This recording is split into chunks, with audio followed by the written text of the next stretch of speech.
बिलाल साहब, पहले तो सुप्रीम कोर्ट के ऊपर ही बात कर लें। सुप्रीम कोर्ट वाला मामला इतना टेढ़ा है, मुझे खौफ आता है कि क्या बनेगा पाकिस्तान का। जी बिस्मिल्लाहिर्रहमानिर्रहीम। नदीम साहब बहुत शुक्रिया जी अपने शो में दावत देने का। देखिए सुप्रीम कोर्ट की चलें काफ़ी डेवलपमेंट्स रिसेंटली होती रही हैं, प्रैक्टिस एंड प्रोसीजर ऑर्डिनेंस का भी आपने जिक्र किया, मगर आज की जो डेवलपमेंट हुई है 63A के बेंच के हवाले से, ये 63A एक ऐसी शिक है आइन की जिसमें वायलेशन भी बड़ी क्लियरली डिफाइंड है और उसकी पेनल्टी भी बड़ी क्लियरली डिफाइंड है और इसमें कोई अभाम नहीं था।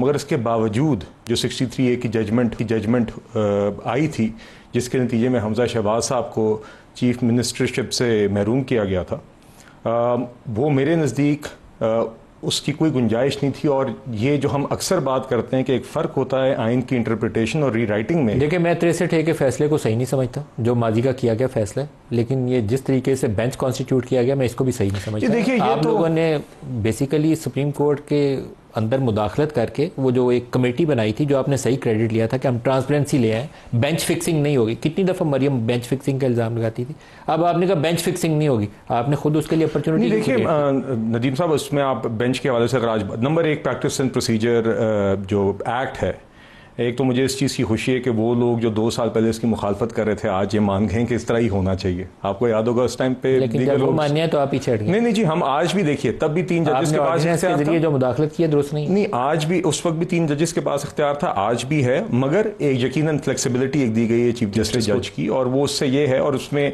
मुनीब अख्तर साहब को ना लगाने की वजूहात भी चीफ जस्टिस ने खैर बयान की। वो कोर्ट का बहरहाल एक अंदरूनी मामला है। मगर अगर आज 63A के बेंच की बात करें तो ये तो बुनियादी तौर पे बहुत खौफनाक शक्ल इख्तियार कर चुका है। जस्टिस मंसूर अली शाह, जो अगर आप अपने इस पैकेज के अंदर कामयाब नहीं होते तो उन्होंने 26 अक्टूबर को चीफ जस्टिस ऑफ पाकिस्तान बनना है। पहले उन्होंने उसके ऊपर तहफ़्फ़ुज़ात का इज़हार किया, फिर जस्टिस, फिर अब उन्होंने खत लिख दिया। तो आप लोगों के लिए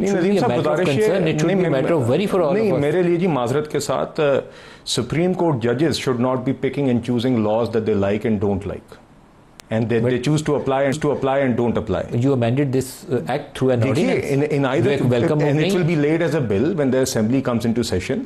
मगर ये आइन इसके लिए प्रोवाइड करता है, तो माजरत के साथ किसी जज को ये इख्तियार नहीं है कि वो कहे कि ये कानून तो मुझे अच्छा नहीं लग रहा, इसलिए मैं इस पे नहीं बैठूंगा।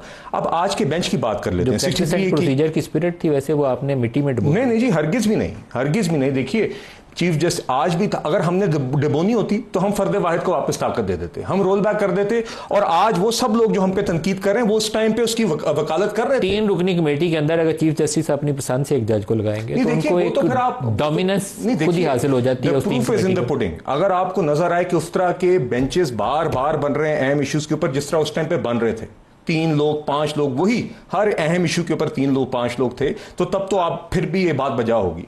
अब आज का बेंच देख लीजिए, जो आज का बेंच बना था 5 रुकनी बेंच था, जिसमें से 3 वो जजेस थे जो ओरिजिनल जजमेंट के जो ओरिजिनल बेंच था, और 2 के अंदर एड हॉक जज को शामिल किया गया। ये बात समझने से नहीं, बहरहाल वो तो दो और जजेस आने थे जो नहीं थे उसमें जस्टिफिकेशन। मगर बहरहाल बात यह है कि आज जस्टिस मुनीब अख्तर साहब ने भी एक मेरे नज़दीक तो बड़ी, मैं इतना शायद नहीं समझता सुप्रीम कोर्ट के प्रोसीजर्स को, उन्होंने कहा कि जी मैं आज बैठूंगा भी नहीं, मगर मैं रिक्यूज भी नहीं कर रहा। तो एक फैसला होना चाहिए, या तो आप कहें कि मैं एट द सेम टाइम जो प्रैक्टिस ज़ैन कुरैशी को भी शामिल कर लें। ज़ैन कुरैशी, ये बिलाल साहब, ये मामला एक चीज़ से जुड़ा हुआ है जो है आपका आईनी पैकेज।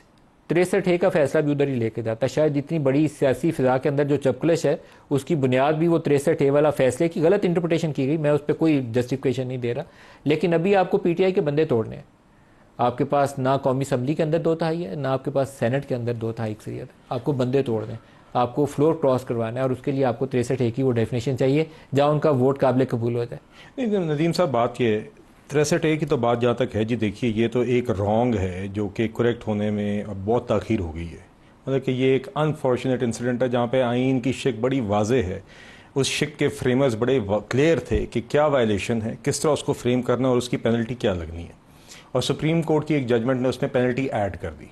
लिटरली एक it's like adding a sub section two that article of the constitution. ये सिर्फ उसकी दुरुस्तगी है। देखिए जहाँ तक बात है आईनी तरमीम की, उसके ऊपर पार्टीज़ की एफर्ट्स जारी हैं। पीपल्स पार्टी भी उसमें इन्वॉल्व है, PMLN है, दीगर जमातें हैं, और बाय डेफिनेशन आईनी तरमीम एक ऐसी चीज़ है जो होती ही ब्रॉड कंसेंसस है, जब 2 तिहाई अक्सरियत आपके पास दोनों हाउसेस में। ब्रॉड कंसेंसस और लोटाक्रेसी में फ़र्क होता है। देखिए बात ये नदीम साहब, ये तो फिर अब आप ये बात वहीं पे आ जाती है थोड़ी सी जो भी आपकी हो रही थी कि जब पार्लियामेंटेरियन कोई फैसला करे तो मैलाफाइडी और लोटाक्रेसी, और कोई और करे तो फिर वो तो जी देखिए ये तो उनका इख्तियार है पार्लियामेंटेरियंस को। अब आप बिल्कुल ही इस तरह अगर कर देंगे तो देखिए बात एक सियासी जमात जो खुलेआम मुखालफत कर रही है तरमीम की, जब उसके बंदे तोड़ के छुपा के आप बिठा के पंजाब हाउस में वोट डलवाएंगे तो फिर उसको मैं लोटाक्रेसी नहीं कहूंगा तो और क्या कहूंगा? उस जमात के आप जहाँ पे 5 बंदे बैठाएंगे, 5 बंदे एक मौजू पे मुख्तलिफ बयान देंगे, लेकिन पार्टी लाइन क्या होगी ये मैटर करेगा। देखिए वो करता है, मगर आइन की जो शिक है वो बड़ी क्लियर है ना जी। अगर एक मेंबर ये समझता है कि कॉन्स्टिट्यूशनल कोर्ट्स का एक मामला या जजेस की तैनाती के प्रोसेस के अंदर पार्लियामेंटेरियंस की सही होनी चाहिए, अगर वो समझता है कि ये रिफॉर्म ज़रूरी है और अगर वो समझता है कि उसके हक में वो वोट डालना चाहता है और उसके नतीजे में वो अपनी पार्टी की सीट लूज करने को तैयार है, तो ये उसका फैसला है। इतना इख्तियार तो आइन उसको देता है। तो देखिए ये चीज़ें जिसमें हमारे निज़ाम की दुरुस्तगी हो और अगर आपकी कन्विक्शन हो और अगर आप कन्विंस हो जाएं इस डायलॉग से, तो ये इख्तियार तो उस पार्लियामेंटेरियन के पास, चाहे कौमी असम्बली का मेंबर है, सेनेटर है, उसके पास है और होना चाहिए। जो इख्तियार अभी 63A की अनफेयर जजमेंट ने छीना हुआ है पार्लियामेंट। बिलाल साहब, आप उनको इजाज़त देते हैं मवेशी मंडी के अंदर, उनकी मेरे ख्याल है आप तज़हीक उड़ाने के लिए ना, और फिर साथ कहते हैं कि 3 से 6 बजे तक, जल्द से 3 से 6 बजे तक नहीं होते। ये क्लास थोड़ी है कि 3 घंटे का पीरियड है, पढ़ो और छुट्टी कर लो और मवेशी मंडी में जाओ और वहाँ से निकल के वापस चले जाओ। उससे पहले कंटेनर लगे होते हैं, कोई फलांग रहा होता है, कोई कंटेनर को धक्के दे रहा होता है। तो आप थोड़ा सा इसको ज़िंदगी को आसान भी कर सकते हैं, उनके साथ अंडरस्टैंडिंग कर लें, कुछ SOPs वज़ा कर लें और उनको करने दें। नदीम साहब, बात SOPs की है ही नहीं।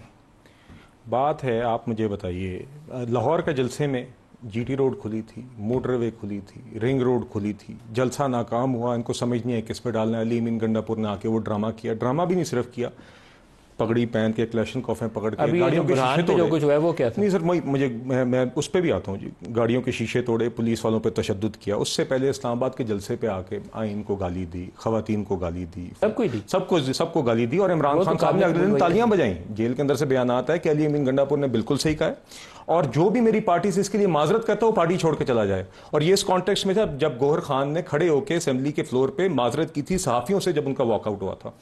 अब आप उसके बाद लाहौर का जलसे की मैंने आपको मिसाल दे दी। अब देखिए, रावलपिंडी के एहतजाज से पहले उन्होंने खुद जलसा ना करने का फैसला किया, इनने कोई इंतजामिया से परमिशन भी नहीं मांगी। और इस कॉन्टेक्स्ट में इस्लामाबाद के जलसे और लाहौर के जलसे में अली अमीन गंडापुर की तोड़ फोड़ रियासती मशीनरी इस्तेमाल करते हुए उसके बाद अली अमीन गंडापुर की आपने देखा धमकियां थी, 3-4 दिन से चल रही थी कि मैं जाऊंगा, देखता हूं कौन रोकता है, हम करेंगे जो करना है। वो उस दिन क्रेने लेके आए, पूरी रियासती मशीनरी साथ लेके आए, पुलिस लेके आए, गुलेले लेके आए, टेयर गैस लेके आए। तो आप मुझे बताइए, एक शख्स रोजाना गाली भी निकाल रहा है, धमकी भी दे रहा है, लाहौर में तोड़फोड़ भी कर रहा है और कह रहा है मैं आके ये सब कुछ करूंगा, तो पुलिस क्या करे? उसको फूलों से उसका इस्तकबाल करे और रास्ते खोल क्या करेंगे? तो देखिए, पंजाब की हुकूमत की जिम्मेदारी है। बुरहान पे क्या हुआ? नहीं देखिए, पुलिस की बिल्कुल जिम्मेदारी है कि उन्होंने अपने शहरियों को भी प्रोटेक्ट करना है। इस तरह के रोका अली अमीन को जी नहीं, देखिए बिल्कुल वहां पे देखिए उन्होंने जो कंटेनर लगा के इस तरह के अनासर को और इस तरह के लोगों को, मतलब वो किस तरह का अनासर है वो? जी देखिए, आपने आज जुबान सुनाई, ये तो तहरीके तालिबान वाली जुबान थी। नहीं, chief minister of KPK who is threatening कि मैं आके ये करूंगा जिस तरह मैंने 4 दिन पहले किया था। नहीं तो उसको रोकेंगे? तो रोका आपने बुरहान में, यही तो हुआ। देखिए, जब कोई बंदा कहेगा कि मैं आके बदमाशी करूंगा, मैं बदमाश हूं, मेरा ये TOR है, इमरान खान ने मुझे ये जिम्मेदारी दी हुई है, मेरी नौकरी फंस जाएगी, तो फिर आपके पास तो क्या करेंगे? उसको अली अमीन को गिरफ्तार करेंगे, गवर्नर राज। मेरा ख्याल है जी बिल्कुल वही, बिल्कुल। और आम कोई शहरी होता है, गवर्नर राज। आप नदीम साहब मुझे बताइए, आम शहरी ने गुफ्तगू की थी, गवर्नर राज की बात नहीं है। एक शहरी है जो आके बार बार कानून तोड़ रहा है, पुलिस वालों के ऊपर तशद्दुद कर रहा है, उसको बिल्कुल उस तरीके से ट्रीट करना चाहिए। क्या उसके साथ इम्तियाजी सलूक होना चाहिए? देखिए, शायद ये नौबत आ जाए, शायद आ जाए। बिल्कुल, अगर ये शख्स, देखिए वो कह रहे हैं मैं गोलियां बरसाऊंगा, तो क्या करें? उसको फूलों से उसका इस्तकबाल करें। क्लोजिंग रिमार्क बिलाल ज़कियानी साहब, तसादुम से बचा जा सकता है अगर सियासतदारी हो, मफाहमत हो, उसकी गुंजाइश नहीं। साहब देखिए, बात ये देखिए, ये रोज़ाना ना अब ये तमाशा इमरान खान, अली अमीन गंडापुर, ये रोज़ाना का इंतशार, ये रोज़ाना की इंस्टेबिलिटी की कोशिशें, अब this is exhausting for everyone. देखिए, अब आपने देखा कि अक़वाम मुत्तहिदा में शहबाज शरीफ साहब का एक बड़ा मौसर एक वहाँ पे खिताब हुआ। इकॉनमी अब हमारी किसी ट्रैक पे आई है, IMF का प्रोग्राम का बोर्ड अप्रूवल हुआ है, पंजाब हुकूमत हमारे गवर्नेंस के दीगर इशूज़ को एड्रेस कर रही है। मैं अली अमीन गंडापुर साहब से मैं इल्तिजा करता हूँ आपके प्लेटफॉर्म से कि यार, दहशतगर्दी की लहर फैली हुई है खैबर पख्तूनख्वा में, गुज़िश्ता रोज़ भी बन्नू में हमला हुआ है, आप उस तरफ तवज्जो दें, आप इसके ऊपर मुकाबला करें, आप सिंध हुकूमत पंजाब हुकूमत के साथ मवाजने करें कि हम एजुकेशन हेल्थ के लिए क्या कर रहे हैं। खुदारा आप खुद भी और अडियाला में बैठे भी उस शख्स को भी ये बात समझाएं कि ये तरीका है अगर आप वाकई में मुल्क के साथ मुखलिस हैं, वरना हम बिल्कुल यही मानेंगे कि आप 9 में वाले हैं और आप रोजाना ये साबित करते हैं। मगर बात यह कि इनका इंतजार नहीं कर सकते अब हम, और रोजाना इनको पैंडर और इनको एड्रेस करना, इनके जवाब देना। देखिए मुल्क के और बड़े मसाइल हैं, हमारे बड़े पेचीदा चैलेंजेस हैं, हम उन्हीं की तरफ फोकस करेंगे और चाहे ये इनको पसंद हो या ना पसंद हो, हम अपना काम जारी रखें। बिलाल अजहर कियानी साहब, ज़ैन कुरैशी साहब, मुर्तज़ा वहाब साहब, आप सबका बहुत इतना ही इजाज़त दीजिए। अल्लाह हाफ़िज़।